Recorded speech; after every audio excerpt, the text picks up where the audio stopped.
friends, welcome to Adil's Kitchen. நல்ல டேஸ்டியான உதிரியான குஸ்கா எப்படி பண்ணலாம் அப்படிங்கறதாங்க இன்னைக்கு நம்ம வீடியோல பார்க்க போறோம். வாங்க வீடியோக்குள்ள போகலாம். குஸ்காக்கு தேவையான பொருட்கள்லாம் என்னென்னன்னு பார்க்கலாம் வாங்க. 2 மீடியம் சைஸ் பெரிய வெங்காயத்தை வந்து இந்த மாதிரி நீல வாக்குல நைஸா கட் பண்ணி வச்சிருக்கேங்க. 4 பச்சை மிளகாய், ½ லெமன், ஒரு பிரியாணி இலை, ஸ்டார் அன்னாசி, 3 ஏலக்காய், ஒரு சின்ன துண்டு பட்டை, அப்புறம் 3 கிராம்பு. இந்த ஸ்பூன்ல 2ல இருந்து 3 ஸ்பூன் அளவுக்கு இஞ்சி பூண்டு பேஸ்ட் வந்து எடுத்து வச்சிருக்கிறேங்க. ஒரு கொத்து கருவேப்பிலை தாளிக்க, புதினா கொத்தமல்லி கொஞ்சம் இருந்தா போதும். 2 சின்ன சைஸ் தக்காளியை வந்து பொடி பொடியா நறுக்கி வச்சிருக்கிறேங்க. சின்னதா எடுத்துக்கங்க, பெருசா வேண்டாம். குஸ்கா தாளிக்கிறதுக்கு இன்னைக்கு வந்து சீரக சம்பா அரிசி எடுத்துருக்குறேங்க. இது வந்து ஒரு 1/2 கிலோ இருக்கும். இதை வந்து ஒரு 1/2 மணி நேரம் தண்ணியில ஊற வச்சு கழுவி எடுத்து வச்சிருக்கேன், தண்ணியை வடிகட்டிட்டு. குஸ்கா தாளிக்கிறதுக்கு இந்த மாதிரி ஒரு குக்கரோ இல்லை பாத்திரமோ எடுத்துக்கங்க. ஏன்னா இன்னைக்கு நம்ம வந்து தம்ல தான் போட போறோம்.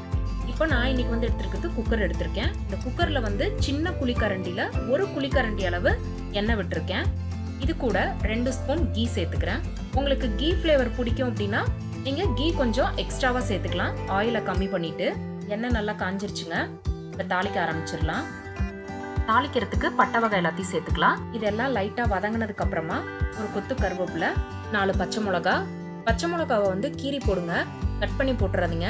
ஏன்னா அப்புறம் அதோட விதை வந்து வெளியே வந்துருச்சுன்னா அப்புறம் சாப்பிடும்போது ரொம்ப கஷ்டமா இருக்கும். இப்போ நறுக்கி வச்சிருக்கிற வெங்காயத்தை சேர்த்துக்கலாம்.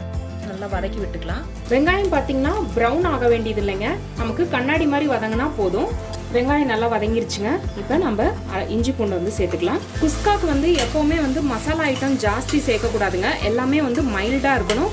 ஆனால் ஃப்ளேவர் வந்து பார்த்தீங்கன்னா நல்லா வரணும். அதனால இன்னைக்கு வந்து எக்ஸ்ட்ராவாக வேற எதுவும் நான் வந்து ரெட் சில்லி பவுடரோ இல்லை கரம் மசாலா, கறி மசாலா இல்லை பிரியாணி மசாலா இந்த மாதிரி எதுவுமே நான் சேர்க்கல. காரமும் வந்து பார்த்தீங்கன்னா அது கொஞ்சம் மைல்டாக தான் இருக்கணும், ரொம்ப காரமாக இருக்கக்கூடாது. குஸ்கா கொஞ்சம் ஒரு ஆவரேஜான காரமாக இருந்தால் தான் நல்லா இருக்கும் சாப்பிட்றதுக்கு. இஞ்சி பூண்டு பேஸ்ட் எல்லாம் நல்லா வதங்கிருச்சுங்க, அதோட பச்சை ஸ்மெல்லு போயிருச்சு. இப்போ நான் வந்து புதினா கொத்தமல்லி சேர்த்துக்கலாம். புதினா வந்து இவ்வளோ சேர்க்குறேன், கொத்தமல்லி கொஞ்சம், ரெண்டுமே வந்து கொஞ்சமாக சேர்த்துக்குங்க, ஜாஸ்தி போட வேண்டாம். இப்போ இஞ்சி பூண்டு பேஸ்ட்டு, புதினா கொத்தமல்லி எல்லாம் வதங்கிருச்சுங்க. இப்போ நம்ம நறுக்கி வச்சிருக்கிற தக்காளியை சேர்த்துக்கலாம்.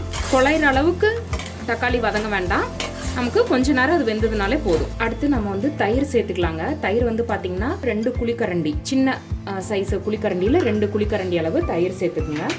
இதையும் நல்லா கலந்து விட்டுக்கலாம் இது கூட. இப்போ நமக்கு தயிரும் அந்த எண்ணெயில் வதங்கி நல்லா இந்த மாதிரி எண்ணெய் பிரிஞ்சு வரணுங்க, அது வரைக்கும் வதக்கிக்குங்க. இன்னைக்கு வந்து அரிசி பார்த்தீங்கன்னா இந்த கிளாஸில் எடுத்திருக்கேன் நான். நமக்கு நார்மலாக டீ குடிக்கிற கிளாஸ் இருக்கும் பார்த்தீங்களா, அது அந்த கிளாஸில் தான் நான் இன்னைக்கு எடுத்திருக்கேன். அதனால இன்னைக்கு வந்து 1 கிளாஸ் அரிசிக்கு வந்து 1.5 கிளாஸ் தண்ணி ஊற்றுறேன். குஸ்காக்கு தேவையான உப்பு சேர்த்துக்கலாம், லெமன் ஜூஸ் கொஞ்சமாக சேர்த்துக்கலாம் கடைசியா. இப்போ நமக்கு தண்ணி வந்து ஒரு கொதி வரட்டுங்க, அரிசியை போட்டுடலாம். இதை வந்து நம்ம நார்மலாக வீட்டில் செய்கிற சாப்பாட்டு அரிசி இல்லைனா பாஸ்மதி ரைஸில் கூட இந்த மாதிரி நம்ம தாளிச்சு விடலாங்க.